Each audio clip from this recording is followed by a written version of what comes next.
जय गुरुदेव, जय महाकाली। आप सभी साधकों का जय महाकाली ज्योतिष केंद्र के आपके अपने चैनल पर स्वागत है। पितृदोष से कई लोग पीड़ित होते हैं, बहुत नाना प्रकार की पूजा पाठ करवाते हैं लेकिन शांति नहीं हो पाती, या बहुत से लोग ऐसे भी है जो पूजा पाठ करवाना चाहते हैं लेकिन आर्थिक स्थिति ठीक होने की वजह से नहीं कर सकते। सदगुरुदेव की कृपा से एक छोटा सा प्रयोग आज देंगे, उसको आप लोग घर पे करिए। उस प्रयोग से जो पितृदोष है उसकी शांति होगी और पितरों की कृपा प्राप्त होगी। हर अमावस्या दिन में कर लीजिए, सूर्योदय से सूर्यास्त के बीच में उसको कभी भी कर सकते हैं, रात में नहीं करना। जब सूर्य रहें तभी उस प्रयोग को करें, पुरुष ही करेंगे।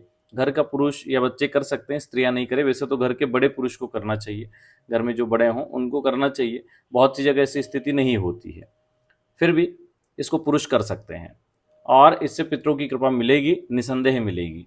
ठीक है ना। तो आज इसके एक विधान का इस प्रयोग का एक छोटा सा विधान देंगे जो बहुत आसान है, कोई भी कर पाएगा और इसके लाभ आप अपने जीवन में देखेंगे। लेकिन कोई भी प्रयोग ना जल्दी छोड़ना नहीं चाहिए, उसको आप करो। जैसे महीने में एक बार का ही प्रयोग है तो हर अमावस्या करो, आप साल भर करो उस प्रयोग को। वैसे तो इनके प्रयोग 2-3 बार करने पे रिजल्ट दे देते हैं, लेकिन जैसे आप उसको साल भर करोगे तो उसके एक अलग रिजल्ट आपको दिखेंगे और आपके जीवन में। चलिए, अमावस्या पर इस प्रयोग को कैसे करना है, तो आप दक्षिण मुखी होकर बैठ जाएं। स्नान के पश्चात दक्षिण मुखी होकर बैठ जाएं, सफ़ेद वस्त्र आसन हो, अपने सामने जल से भरे हुए 2 कलश रखें, एक मिट्टी का पात्र रखें, गाय के उपले, धूप बत्ती, साथ में जो बत्ती लगाने के लिए फूल बत्ती होती है, घी वाली बत्ती, वो, माचिस, उबले हुए चावल, ये सारी चीज़ें अपने पास रखें। सर्वप्रथम अपना पवित्रीकरण आचमन करें। पवित्रीकरण आचमन करने के बाद में आप 3 दीपक प्रज्वलित करें। तीनों दीपकों को प्रज्वलित करके उनका पूजन करें। पहले दीपक आप अपने पितरों को समर्पित करें कि हमारे पितृ देवी देवताओं के निमित्त दीपदानम समर्पयामि। दूसरा जो दीपक है वो पितरों के जो राजा हैं अर्यमा देव, उनको समर्पित करें। और तीसरा जो दीपक है वो अपने सदगुरुदेव को समर्पित करें। इस प्रकार तीनों दीपक उनको समर्पित करने के बाद में जल से भरा हुआ एक कलश अपने सामने रखें, उसके ऊपर सीधा हाथ, उसके ऊपर अपना उल्टा हाथ रखें। एक मंत्र स्क्रीन पर दिया जा रहा है, उस मंत्र को दोहराएं।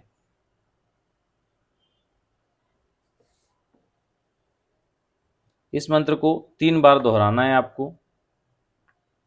ओम आगच्छन्तु मे पितरः इमं ग्रहन्तु जलांजलिम। हम पितरों को आवाहन करेंगे इसमें, और इसको फिर आप अपने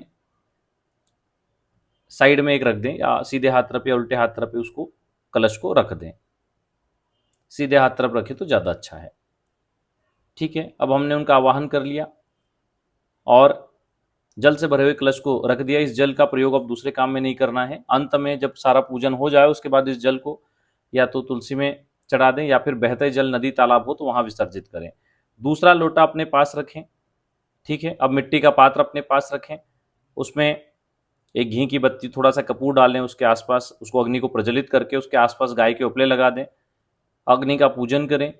और उसके बाद एक और मंत्र आपको दिया जा रहा है, शुद्ध गाय के घी से 21 बार या 108 बार इस मंत्र की आहुति दें। नीचे मंत्र को लिख देखें, आप नोट कर लें। ओम पितृगणाय विद्महे जगत धारण्ये धीमहि तन्नः पितरः प्रचोदयात् स्वधा।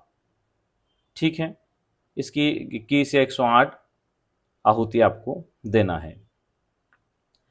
इसके बाद में अपने सामने एक थाली या पत्तल रख लें। थाली यूज़ की हुई नहीं होना चाहिए, चाहे तो उसकी जगह आप पत्तल रख सकते हैं। उसमें 3 दुर्वा थोड़ी थोड़ी दूर पर रख दें। कहीं दुर्वा बोलते हैं, कहीं ध्रुव बोलते हैं, गणेश जी को जो चढ़ती है वो वाली दुर्वा। अब उबले हुए चावल से 3 गोले बनाना है। पहला गोला बनाइए और उसको अपने हृदय के पास रखकर कहें, हे मेरी मातृपक्ष की 3 पीढ़ियों के आदरणीय पूर्वजगण, अपने इस वंशज के तर्पण को स्वीकार करें। अब उस गोले को थाली में उल्टे हाथ की तरफ रखी हुई पहली दुर्वा के ऊपर रख दें। फिर जल का लोटा उठाएं। जो पहले हमने जल यूज़ किया था जिसमें पितरों का आह्वान किया था उसको नहीं यूज़ करना है, दूसरा वाला। ठीक है ना।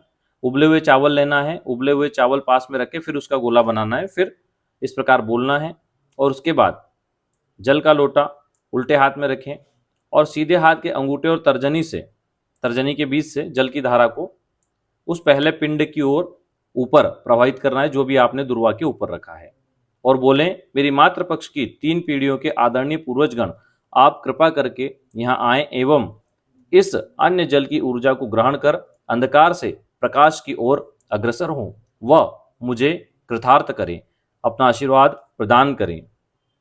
इसी प्रकार चावल का दूसरा गोला बनाए, अपने हृदय के पास रखें और कहें, मेरी पितृपक्ष की 3 पीढ़ियों के आदरणीय पूर्वजगण अपने इस वंशज के तर्पण को स्वीकार करें। अब उस दूसरे गोले को बीच वाली दुर्वा के ऊपर वहीं पर रख दें। फिर उसी प्रकार लोटा उल्टे हाथ से उठाए, सीधे हाथ से उसी प्रकार अंगूठे तर्जनी के बीच से जल की धारा उस पिंड पर डालते हुए कहें, मेरे पितृपक्ष की 3 पीढ़ियों के आदरणीय पूर्वजगण, आप कृपा करके यहाँ पर आएं व इस अन्न जल की ऊर्जा को ग्रहण कर अंधकार से प्रकाश की ओर अग्रसर हों और मुझे कृतार्थ कर आशीर्वाद प्रदान करें। इसी प्रकार तीसरा गोला बनाएं, हृदय के पास ले जाए और बोले, मेरे अब तक के समस्त पूर्व जन्म के आदरणीय पूर्वज पितृगण एवं मेरे गुरुदेव अपने इस वंशज के इस तर्पण को स्वीकार करें। इस प्रकार बोलकर तीसरा गोला आखिरी दुर्वा पर रख दें। वह उसी प्रकार उल्टे हाथ से कलश को पकड़कर सीधे हाथ की अंगूठी और तर्जनी से जल की धारा उस तीसरे गोले पर डालते हुए कहें कि मेरे अब तक के समस्त पूर्व जन्म के आदरणीय पितृगण एवं गुरुदेव, आप कृपा करके यहाँ आए एवं इस अन्न जल की ऊर्जा को ग्रहण कर अंधकार से प्रकाश की ओर अग्रसर हों और मुझे कृतार्थ करें। अब उन तीनों पिंडों को धूप दीप दिखाएं एवं हाथ जोड़कर प्रार्थना करें कि मेरे समस्त पितृदेव, मुझसे या मेरे कुल में जाने अनजाने किसी से कोई भूल हो गई हो तो आप कृपा करके मुझे और हम सबको क्षमा करें। मैं भरे मन से आपसे क्षमा प्रार्थना करता हूँ, अपना आशीर्वाद प्रदान करें। इसके बाद श्रीमद् भगवद गीता के 7वें अध्याय का पाठ करें, उच्चारण करके करना है। अगर संस्कृत नहीं आती तो हिंदी में भी कर सकते हैं, लेकिन कम से कम एक लाइन भी अगर आप संस्कृत की बोलेंगे तो बहुत अच्छा है। वह अंत में आप 1 चम्मच पानी लेकर भगवान श्री कृष्ण से प्रार्थना करें कि हे भगवान, हमने जो श्रीमद् भगवद गीता के 7वें अध्याय का पाठ किया है उसका पुण्य फल हम आपको समर्पित करते हैं। इसके प्रभाव से हमारे पितरों को सुख शांति, उत्तम गति और मोक्ष की प्राप्ति हो, सब बोल के सामने छोड़ दें। अगर भगवान श्री कृष्ण की फोटो या मूर्ति है तो उनके सीधे हाथ पर छोड़ दें।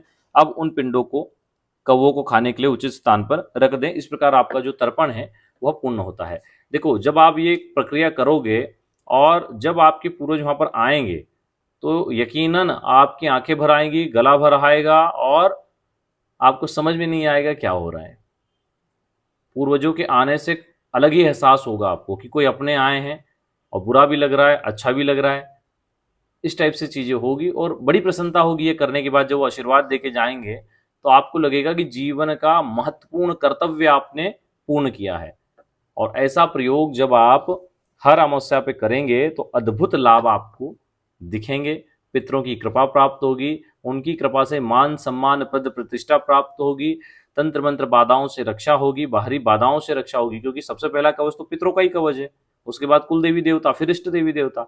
इस प्रकार हमारे ऊपर कवच होते हैं कि हमने कौन सी शक्तियां कितनी प्रसन्न है, उस हिसाब से वो हमारी रक्षा करती हैं। तो इस दिव्य प्रयोग को करके आप पितृदोष में अपने आप को मुक्त कर सकते हैं और पितरों की कृपा प्राप्त कर सकते हैं। प्रति अमावस्या करना चाहिए, ज़्यादा से ज़्यादा आधे पौन घंटे का ये प्रयोग है, इससे ज़्यादा तो नहीं है। तो इस दिव्य प्रयोग को करिए और इससे अपने पितरों के आशीर्वाद और कृपा के पात्र बनिए, पितृदोष से मुक्ति की ओर अग्रसर होएं। इसी शुभकामनाओं के साथ जय गुरुदेव, जय महाकाली।